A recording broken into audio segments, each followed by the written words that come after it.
নমস্কার, সুজাতা রন্ধনশালায় আপনাদের অনেক অনেক স্বাগত জানিয়ে একটা নতুন ভিডিও শুরু করছি। আজকে আমি বানাবো, আপনাদের সঙ্গে শেয়ার করব মাজা বা ফুটি। একদম নির্ভেজাল দোকানের থেকেও কেনা, আপনারা বুঝতেই পারবেন না যে এটা দোকানের কেনা না বাড়ি বানানো। তা আপনারা পুরো ভিডিওটা দেখতে থাকুন, আশা করছি খুব ভালো লাগবে।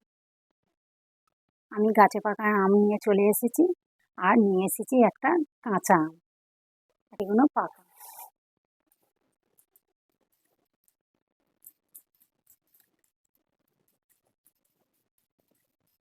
গাছে পাকা দারুণ সেন্ট বার, এর মাজা খেতে দারুণ লাগে।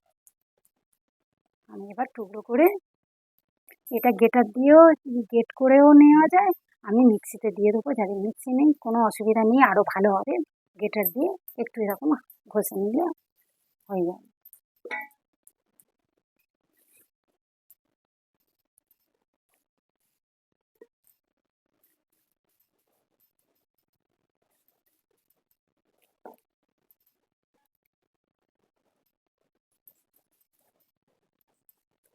আমগুলো হয়তো দোকানের মতো টুকটুক করছে না, কিন্তু আমগুলো গাছে পাকায় দারুণ স্বাদ। যেমন মিষ্টি তেমন গন্ধ, স্বাদটাই আলাদাই।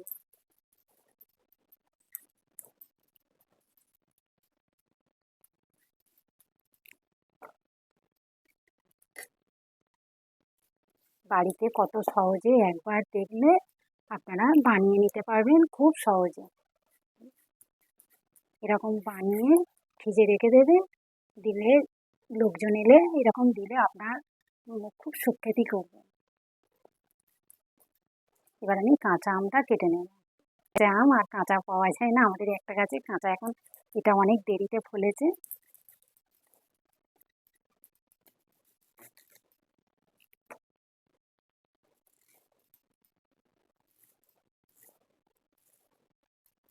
এরকম ছোট করে টুকরো করে দিয়ে দেবো।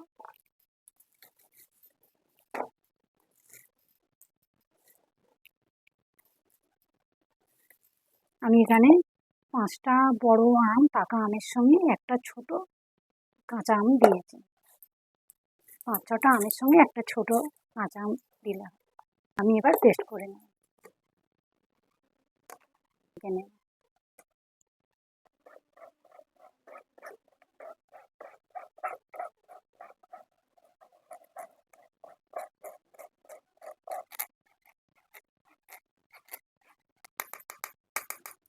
কতটা ভুসি বেরিয়েছে, এগুলো মুখে পড়লে ভালো লাগবে না।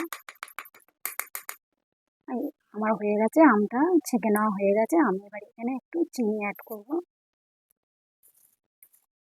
পাকা আম এমনি মিষ্টি, চিনিটা আপনাদের স্বাদ মতো দেবেন।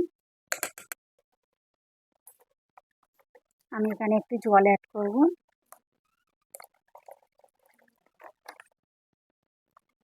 জল দেওয়ার উপর মাজার ঘনত্বটা নির্ভর করবে। তা আমার এখানে খুব মোটা হয়ে গেছে, আমি আর একটু জল মিশিয়ে নেব।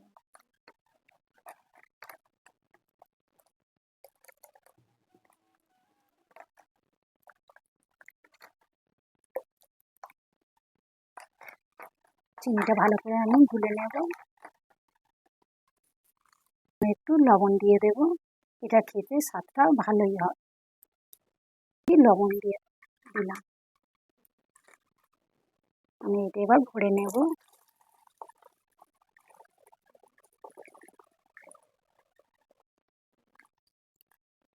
এই বোতলটা ভরে নিয়েছি, মাজার বোতল। মাজা খেয়ে খালি বোতলে আমি ভরে নিয়েছি। দেখুন একদম কেনার মতন মনে হবে, কেনা মাজা।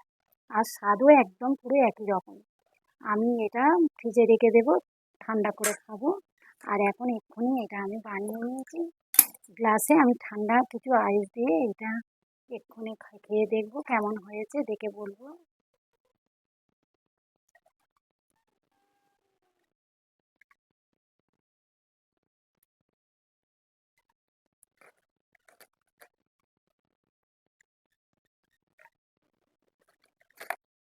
এবার খেয়ে দেখবো কেমন হয়েছে, যেমন আমরা দোকান থেকে মাজা কিনে খাই আর বাড়িতে কেমন। দারুণ, বিশ্বাস করুন বন্ধুরা, দারুণ হয়েছে। আর এই কেনার কোনো অংশে কম নয়। তা আপনারা এরকম করে বাড়িতে খান, আর এরকম ফ্রিজে রেখে দিয়ে খাবেন, দেখবেন দারুণ লাগবে।